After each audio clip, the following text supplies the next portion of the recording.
इस वीडियो में हम डिस्कस करेंगे क्लास 10 एनसीईआरटी मैथ एक्सरसाइज 1.3 का। निम्नलिखित संख्याओं को अभाज्य गुणनखंडों के गुणनफल के रूप में व्यक्त कीजिए। ये पहला क्वेश्चन है। इससे पहले हमने एक्सरसाइज 10 एनसीईआरटी मैथ एक्सरसाइज 1.3 में जो कंसेप्ट हमें यूज होगा, जो फॉर्मूला हमें आना चाहिए, वो हमने इसके पहले वाले वीडियो इंट्रोडक्शन में हमने कंप्लीट कर लिया। आज हम क्वेश्चंस करेंगे। तो पहला क्वेश्चन क्या है? निम्नलिखित संख्याओं को अभाज्य गुणनखंडों के गुणनफल के रूप में व्यक्त कीजिए। जैसे 140 है, 140 को अभाज्य गुणनखंड के रूप में कैसे व्यक्त करेंगे? 2 से ये कितना बार लगेगा? 70। ये 2 35, ये 5 से 7 बार, ये 7 से 1 बार। तो 140 को क्या लिखेंगे? 140 बराबर 2 गुना 2 गुना 5 गुना 7। इसको क्या लिखेंगे? दो दो दो है तो 2 स्क्वायर गुना 5 गुना 7। यह पहला क्वेश्चन है। यह दूसरा क्वेश्चन का सॉल्यूशन क्या होगा? 156। 156 को क्या लिखेंगे?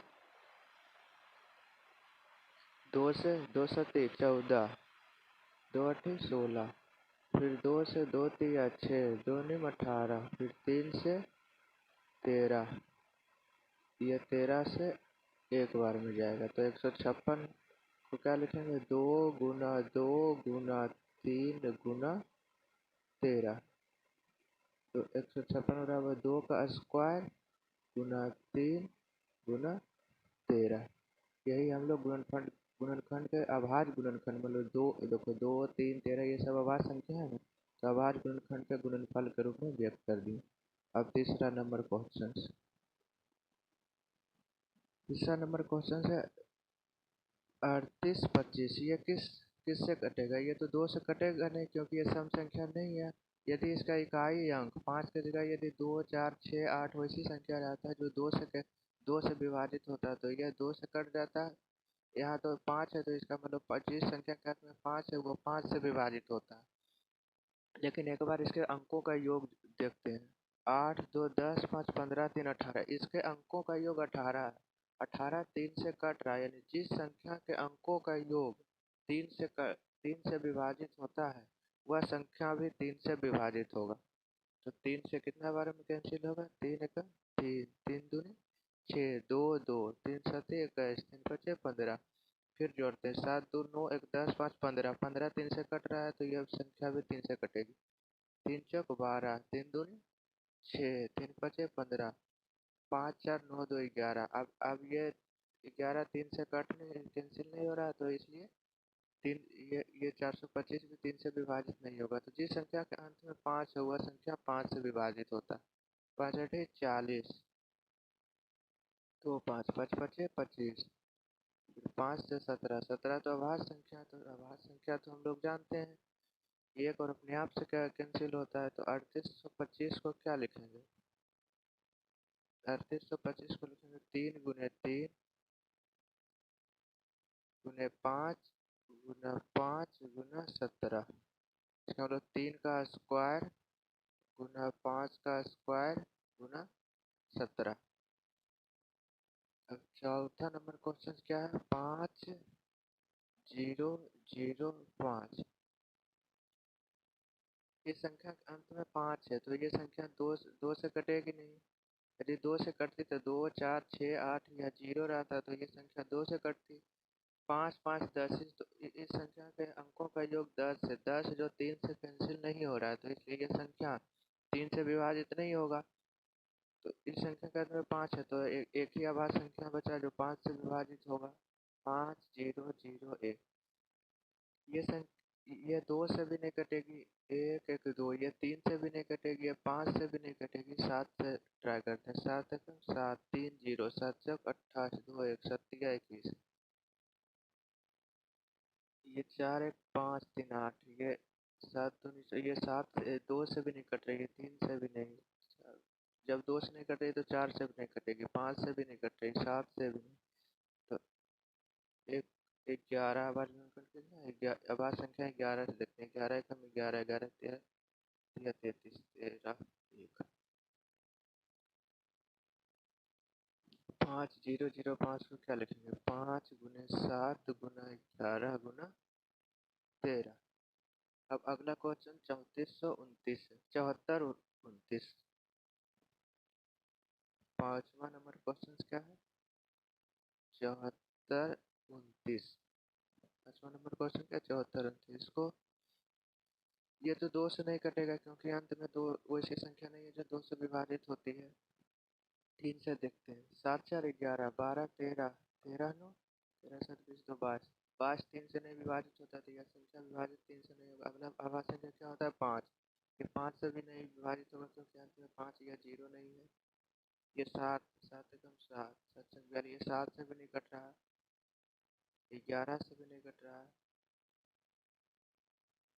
13 से देखते हैं। 7429 को 13 से विभाजित करके देखते हैं। 13 चौका 52, 13 पचे 65, 15 14 में 5 गया 9, ये तो 0 हो जाएगा। 2 63 91, 2 में गया 1 9 नहीं, ये 13 से भी नहीं कट रहा है। 17 से देखते हैं। 17 से 7429 के नंबर में 17 17 34 37 51 17 चौका 68, 14 में 8 गया 6, 17 34 37 51, 2 में 1 गया 1 6 में 5 1 17 17 19 60। ये 17 से कितना बार में कैंसिल हो रहा है? 17 17 से देखो, 17 17 19 का 0 आ गया ना, इसका सेसपन तो 0 आ गया, तो 14 29 17 से भी पूरी तरह से विभाजित हो गया। कितना बार में? 437 बार में। फिर 17 से देखते हैं। 17 में 34 से 40 नहीं, 17 से फिर यदि देखते हैं तो ये कैंसिल नहीं हो रहा है। 437 तो 19 से एक बार देखते हैं।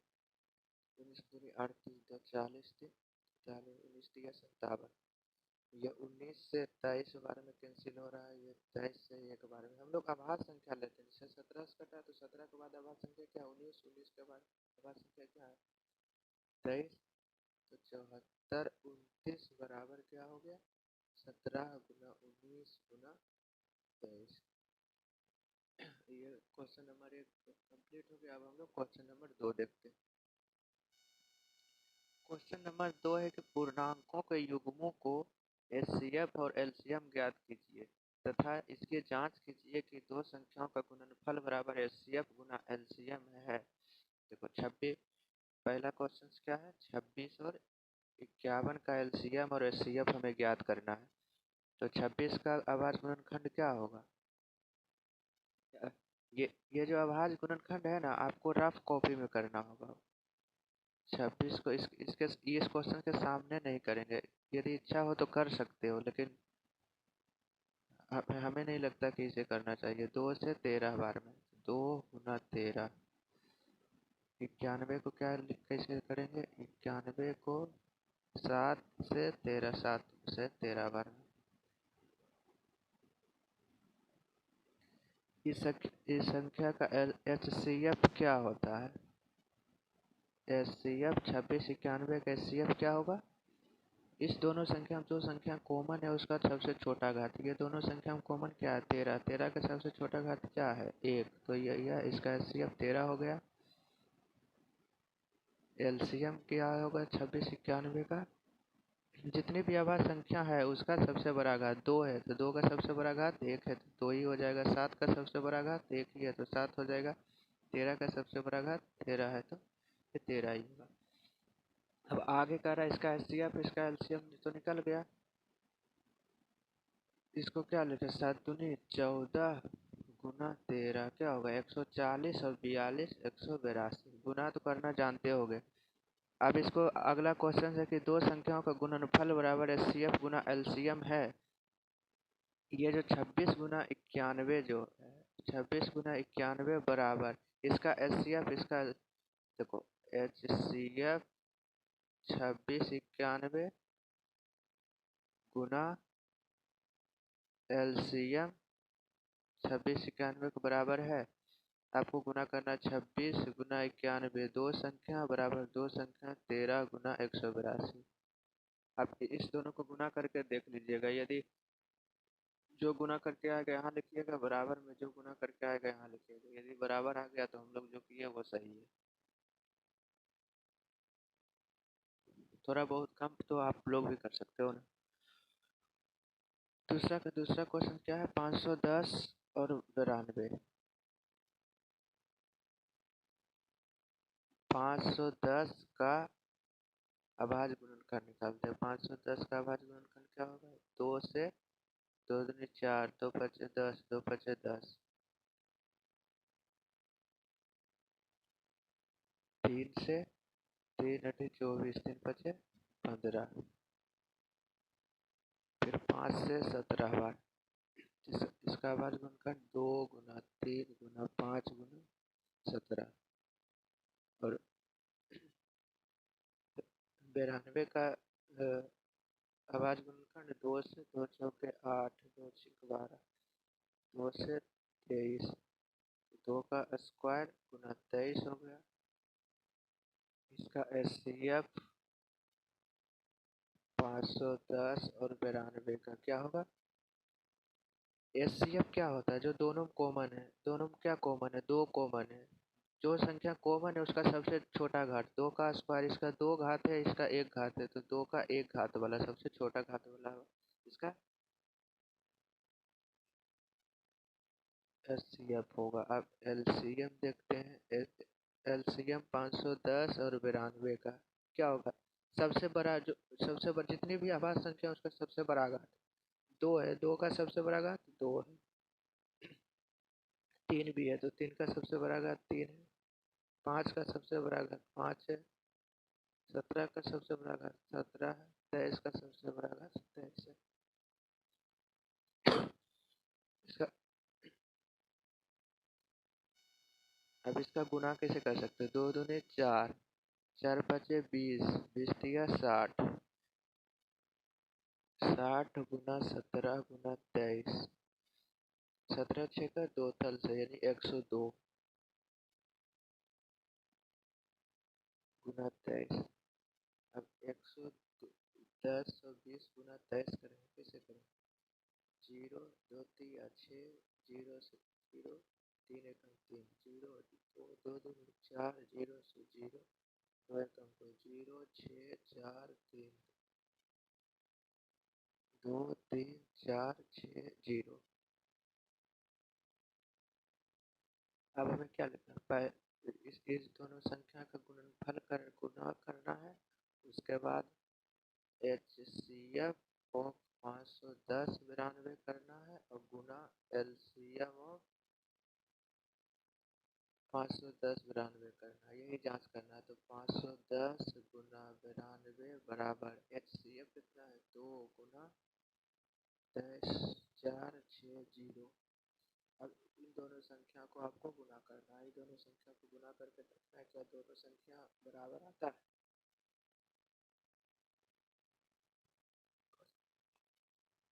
क्वेश्चन नंबर 3 करके देखते हैं। 336 क्या है, 336 और 54 का एलसीएम और एचसीएफ निकालना है गुणनखंड विधि से। 336 और 54, तो 336 का अभाज्य गुणनखंड क्या होगा, 2 एकम 2, 2 छिक 12, 2 अठी 16, फिर 2 अठी 16, 2 चौक 8, 2 चौके 8, 2 दूनी 4, 2 से फिर 21 बार में, 3 से 7 बार में। तो क्या लिखेंगे 336 को, 1 2 3 4 2 है तो 2 पर पावर 4 गुना 3 गुना 7। 54 को कैसे करेंगे, 2 से 27, 3 से 9, 3 से 3, तो 54 को क्या लिखेंगे, 2 गुना 1 2 3, 3 पर पावर 3। तो एचसीएफ क्या हो जाएगा, 336 और 54 का एचसीएफ जो दोनों कॉमन है, क्या है दोनों कॉमन 2 है और 3 है, तो 2 का सबसे छोटा घात 2 पर पावर 1 हो जाएगा। ये 3 कॉमन है, 3 पर पावर 3 है, 3 का घात 3 है, 3 का घात 1 है, तो 3 का सबसे छोटा घात कितना है 1, तो 3 एकम 3, 3 दूनी 6। एलसीएम क्या होता है, 336 और 54 का एलसीएम क्या होगा, जो भी अभाज्य संख्या उसका सबसे बड़ी घात 2 है तो 2 पर पावर 4 गुना 3 है तो 3 पर पावर 3 2 3 7 है तो 7। अब हमें 336 गुना 54 करना है बराबर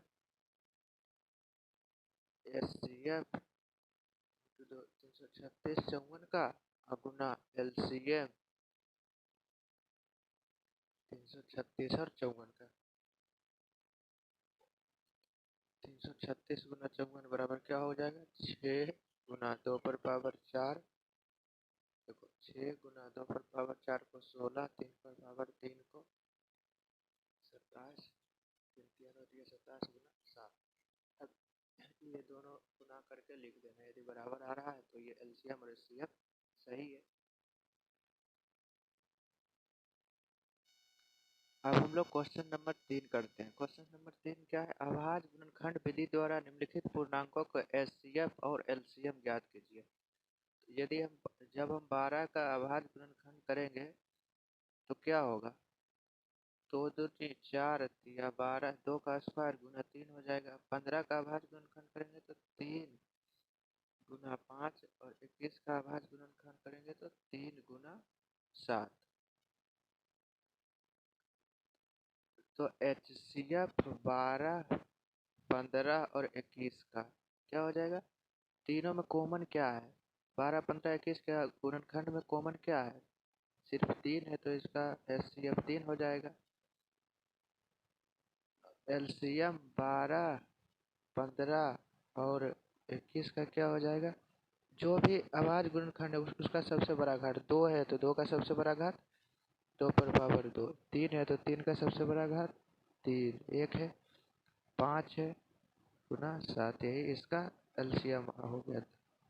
2 दूनी 4 दिया 12 5 60 7 420।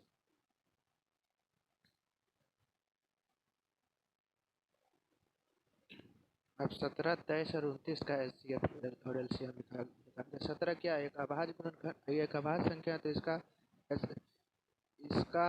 गुणनखंड क्या होगा 1 गुना 17। 23 भी एक अभाज्य संख्या है तो 1 गुना 23 और 29 भी एक अभाज्य संख्या है तो 1 गुना 29 हो जाएगा इसका गुणनखंड। तो एचसीएफ क्या होता है 17 23 29। 17 23 29 का एचसीएफ क्या हो जाएगा 1, मतलब इससे पर क्या पता चला, यदि अभाज्य संख्या दिया हुआ है और उसका एचसीएफ निकाल रहा है तो उसका एचसीएफ क्या होता है 1। और यदि अभाज्य संख्या दिया हुआ है और उसका एलसीएम निकालना है तो जो अभाज्य संख्या दिया हुआ है उसी का गुणनफल हो जाता है 17 गुना 23 गुना 29। अब ये 17 गुना 23 गुना 29 आप लोग कर लीजिएगा। Question number 3। क्वेश्चन नंबर 3 में क्या है 8 9 और 25। 8 का क्या होता है 2 पर पावर 3 हो जाएगा। 9 का अभाज्य गुणनखंड 3 पर पावर 2 और 25 का अभाज्य गुणनखंड 5 का स्क्वायर होगा।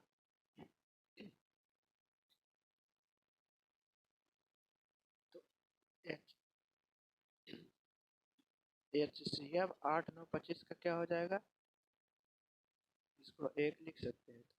तो इसमें कॉमन क्या है 1, तो एचसीएफ 1 हो जाएगा। एलसीएम 8 9 25 का क्या हो जाएगा एलसीएम, जो भी अभाज्य संख्या है उसका सबसे बड़ी घात 2 है तो 2 का सबसे बड़ी घात 3, 3 कॉमन है 3 का सबसे बड़ी घात 2, 5 कॉमन है तो 5 का सबसे बड़ी घात 2, 2 दूनी 4 दूनी 8 3 तिया 9 5 बचे 25 25 8 200 9 1800, इसका एचसीएफ 1800 हो गया। अब अगला क्वेश्चन, क्वेश्चन नंबर 4 पर चलते हैं। 4 नंबर क्वेश्चन क्या है, 4 नंबर क्वेश्चन में एचसीएफ 306 और 657 का 9 दिया हुआ है और एलसीएम 306 और 57 को हमें ज्ञात करना है। तो हम लोग जानते हैं जब दो संख्या दिया हुआ है तो उस दो संख्या का गुणनफल उसके एचसीएफ और उसके एलसीएम के गुणनफल के योग के बराबर होता है। तो दो संख्या क्या होता है, क्या दिया हुआ है 306 और 657, इसका गुणनफल किसके बराबर हो जाएगा? HCF 306 और 657 का HCF गुना LCM 306 और 657 का LCM बराबर हो जाएगा। तो 306 गुना 657 बराबर HCF कितना दिया हुआ है? 9 गुना हमें LCM निकालना है, तो LCM 306 और 657, 306 गुना 657 बटे ये 9 आ जाएगा। और यहाँ LCM 306 और 657 का ये 9 से कितना बार में कैंसिल होगा? 9 सत्ती 63, 9 तिया 27। तो LCM 306 और 657 का कितना हो आ गया? 306 गुना 73। तो अब हम लोग 306 में 73 से गुना करेंगे, तो 6 तिया 18, 8 बाकी है, तो 3 से 0 में गुना करेंगे, 0 एक जो बाकी था वो लिख दिया, 3 तिया 9, 6 सत्ती 42 के 2 बाकी 4, 0 से 7 में 0, तो 4 जो बाकी है वो लिख दिए, सत्तिया 21, 8 2 1 3, 9 4 13, 1 1 2। तो इसका एलसीएम कितना हो गया? 22,338। अब हम लोग पांचवा क्वेश्चन पे चलते हैं। पांचवा क्वेश्चन है कि जांच कीजिए कि क्या किसी प्राकृत संख्या n के लिए संख्या 6 पर पावर n अंक 0 पर समाप्त होगा। इस तरह का क्वेश्चन हम लोग इसके इंट्रोडक्शन में एक्सरसाइज 1.2 का इंट्रोडक्शन में हम लोग कर चुके हैं। यहाँ भी एक बार देखो, देखते हैं। 6 पर पावर n, 6 पर पावर n का यदि हम गुणनखंड करेंगे तो क्या होगा? 6 का 2 गुना 3 पर पावर n हो जाएगा। तो हम क्या लिखें? लिखेंगे, हम जानते हैं कि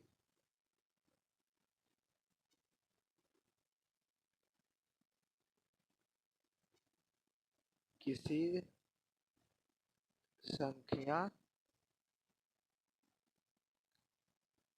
को 0 पर समाप्त होने के लिए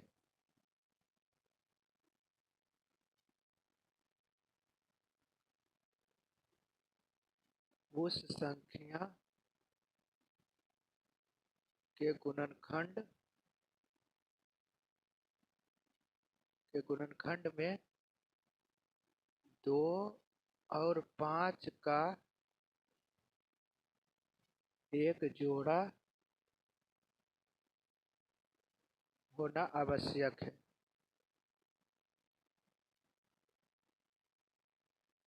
यहाँ 6 पर पावर n के गुणनखंड में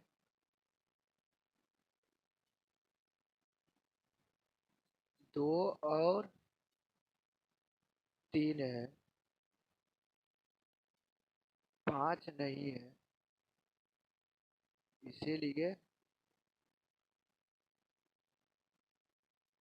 इसीलिए 6 पर पावर n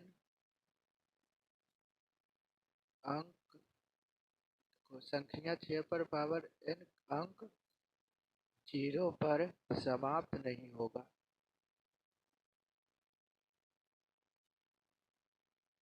बस यही इसका सॉल्यूशन था। देखो हम लोग 2 और 5 का, देखो किसी संख्या को 0 पर समाप्त होने के लिए उस संख्या के गुणनखंड में 2 और 5 का होना जरूरी क्यों?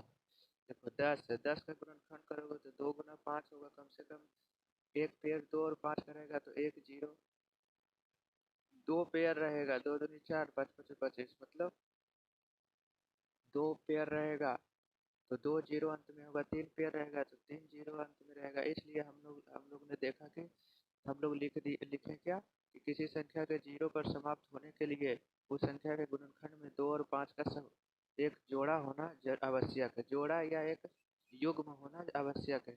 यहाँ 6 पर पावर n, यहाँ 6 पर पावर n के गुणनखंड में 2 और 3 है, लेकिन 5 अनुपस्थित है। क्या फिर लिखे 6 पर पावर n के गुणनखंड में 2 और 3 है, लेकिन 5 यहाँ पे नहीं है।